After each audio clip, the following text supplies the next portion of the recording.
Oi, turma, do livro Poliana, Eleanor H. Porter, no capítulo 24, John Pendleton. Poliana não foi à escola amanhã, nem depois de amanhã. No entanto, ela nem percebeu isso direito, só por um momento, quando um breve período de consciência enviou a seus lábios perguntas insistentes. Na verdade, Poliana não percebeu nada muito claramente até que uma semana tivesse se passado. Então a febre cedeu, a dor diminuiu um pouco e sua mente despertou para a consciência permanente e foi preciso contar de novo o que tinha acontecido. Isso quer dizer que não estou doente, estou apenas ferida. Ela suspirou aliviada depois de ouvir tudo. Ora, estou contente com isso. Contente, Poliana? Perguntou a tia sentada perto da cama. Sim, prefiro muito uma perna quebrada como a do Sr. Pendleton a uma invalidez para o resto da vida, como a da Sra. Snow. Pernas quebradas saram, mas uma invalidez como a dela é para sempre. Miss Polly, que não tinha dito nada sobre as pernas quebradas, se levantou de repente e andou até a penteadeira do outro lado do quarto. Ali começou a pegar e a soltar um objeto atrás do outro, de uma maneira bastante desorientada e totalmente diferente do seu habitual jeito decidido de agir. Porém, seu rosto não mostrava desorientação, estava apenas muito pálida e abatido. Deitada na cama, Poliana observava no teto as cores dançantes que vinham de um dos prismas pendurados na janela. Estou contente também por minha doença não ser varíola, murmurou alegre. Isso ia ser pior que as sardas, e estou contente ainda por não ser coqueluche. Já tive isso, é horrível. E estou contente por não ser apendicite ou sarampo, porque sarampo é contagioso e não iam deixar a senhora ficar aqui comigo. Você parece estar contente por um bom número de coisas, minha querida, gaguejou a tia, levando a mão ao pescoço, como se a gola da camisa se estivesse sufocando. Poliana riu docemente. E estava pensando nessas coisas, muitas coisas, todo o tempo que fiquei olhando aquele arco-íris ali no teto. Adoro arco-íris. Estou tão contente porque o Sr. Pendleton me deu esses prismas. E estou contente por outras coisas que ainda não falei. Não sei, mas acho que quase estou contente porque fui atropelada. Poliana riu docemente de novo e com os olhos brilhando virou-se para a tia. Ora, desde que fui atropelada, a senhora já me chamou de querida várias vezes e não fazia isso antes. Adoro ser chamada de querida, quer dizer, por pessoas próximas. Algumas das senhoras da igreja me chamavam assim e, é claro, isso era muito legal, mas não tinha tanto quanto seria se elas fossem próximas como a senhora. Ó, tia Polly, estou tão contente porque é minha tia. Tia Polly não respondeu, sua mão estava no pescoço novamente, seus olhos estavam cheios de lágrimas. Ela tinha se virado e estava saindo apressada do quarto quando a enfermeira entrou. Foi naquela tarde que Nancy, muito agitada, correu até o velho Tom, que estava limpando arreios no estábulo. Senhor Tom, adivinhe o que aconteceu. Ela estava ofegante. Não ia conseguir adivinhar nem em 1000 anos, mas não ia mesmo. Então, não vou nem tentar, retrucou o homem amargamente. Principalmente porque acho que não tenho mais que 10 anos ainda para viver, talvez. É melhor você falar logo, Nancy. Tá bem, escuta então. Quem o senhor imagina que está na sala conversando com a patroa? Quem? Eu pergunto. O velho Tom balançou a cabeça. Impossível dizer, declarou. Não é não, eu posso dizer.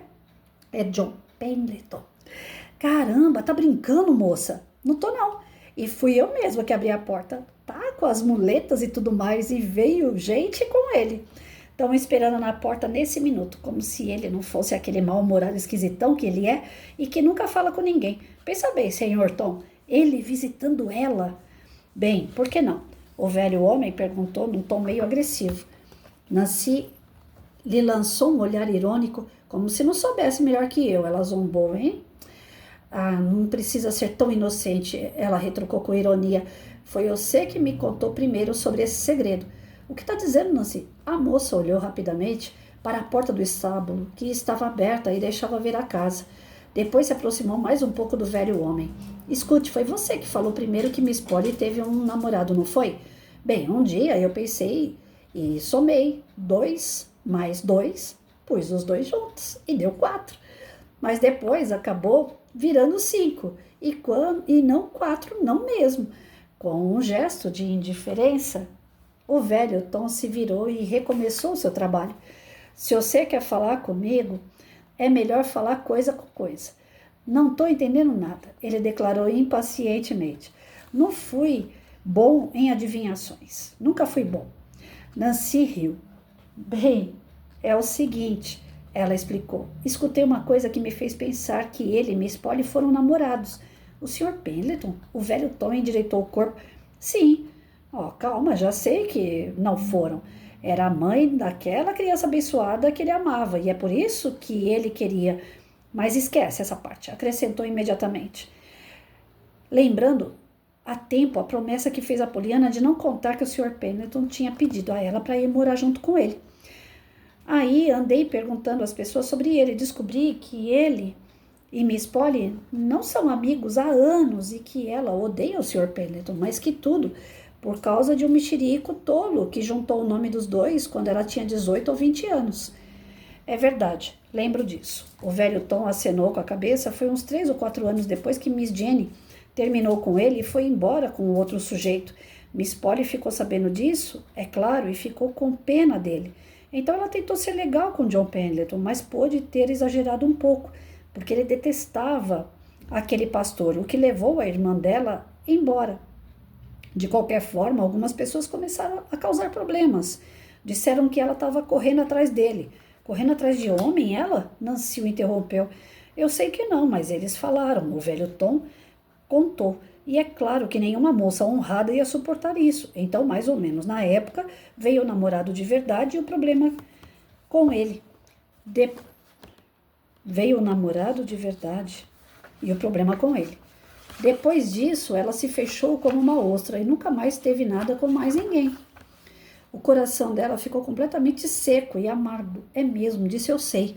E é por isso que alguém ia conseguir me derrubar, até com uma pena, quando vi que ele estava na porta. Miss Polly não conversava com ele há anos, mas deixei o homem entrar e fui falar com ela. O que ela disse? O velho Tom prendeu a respiração. No começo nada, ficou tão parada que achei que nem tinha escutado. Eu já ia falar de novo quando ela disse tranquilamente, avisa o Sr. Pendleton que já vou descer. E eu falei para ele. Depois vim aqui falar com o senhor. Nancy lançou mais um olhar na direção da casa. Um velho Tom gemeu e voltou ao trabalho. No cerimonioso salão da propriedade Hampton, o Sr. Pendleton não precisou esperar muito antes que passos rápidos o informassem que Miss Polly estava chegando. Quando ele ia se levantar, ela fez um gesto para permanecer sentado, porém não lhe estendeu a mão, e sua fisionomia era fria e reservada. Vim para saber sobre Poliana, ele logo falou um pouco bruscamente. Obrigada, está praticamente na mesma, respondeu Miss Polly. E isso quer dizer, ora, não vai me dizer como ela está dessa vez? Sua voz não estava muito firme.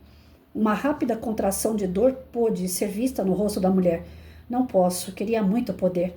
Está dizendo que não sabe? Sim, nem o médico, o próprio Dr. Warren, parece estar confuso. Está se comunicando agora com um especialista de Nova York. Estão planejando uma consulta em breve.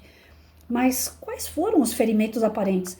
Um corte leve na cabeça, 1 ou 2 hematomas e uma lesão na coluna vertebral que parece estar causando uma paralisia nos quadris para baixo. Um pequeno grito saiu da boca do homem. Depois houve um breve silêncio e em seguida ele perguntou com voz rouca. E Poliana, como está encarando isso? Ela ainda não entendeu de todo a gravidade do seu estado e não posso contar para ela. Mas ela precisa saber alguma coisa. Miss Polly levou a mão até a garganta, um gesto que tinha se tornado bastante comum para ela ultimamente.